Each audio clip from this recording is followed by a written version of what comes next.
औसा तालुक्यातील बुधोडा येथील प्रेमकुमार नरवाडे या शेतकऱ्याच्या शेतातील शेडमध्ये मळणी करून पत्र्याच्या शेडमध्ये सदर शेतकऱ्याने पोत्यात भरून सोयाबीनची थप्पी लावून ठेवलेली असताना दुपारी 2 वाजण्याच्या दरम्यान महावितरण विद्युत तारेच्या शॉर्टसर्किटने आग लागून जळून खाक झाल्याने या आगीत शेतकऱ्याचे 6 लाख रुपयांचे नुकसान झाले। लातूर येथील अग्निशामक दल तातडीने घटनास्थळी पोहोचून आग आटोक्यात आणली असल्याने पुढील अनर्थ टळला आहे।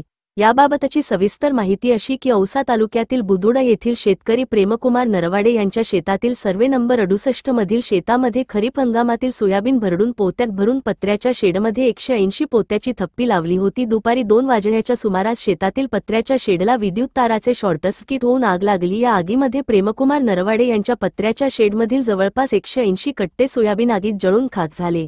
बुधोडा सज्जाचे तलाठी भागवत सोनवते यांनी घटनास्थळी जाऊन जळालेल्या सोयाबीनच्या नुकसानीची पाहणी करून त्यांनीही पंचनामा करून अहवाल सादर केला आहे। प्रेमकुमार नरवाडे यांच्या शेतातील सोयाबीन जळाल्यामुळे गावात हळहळ व्यक्त केली जात आहे।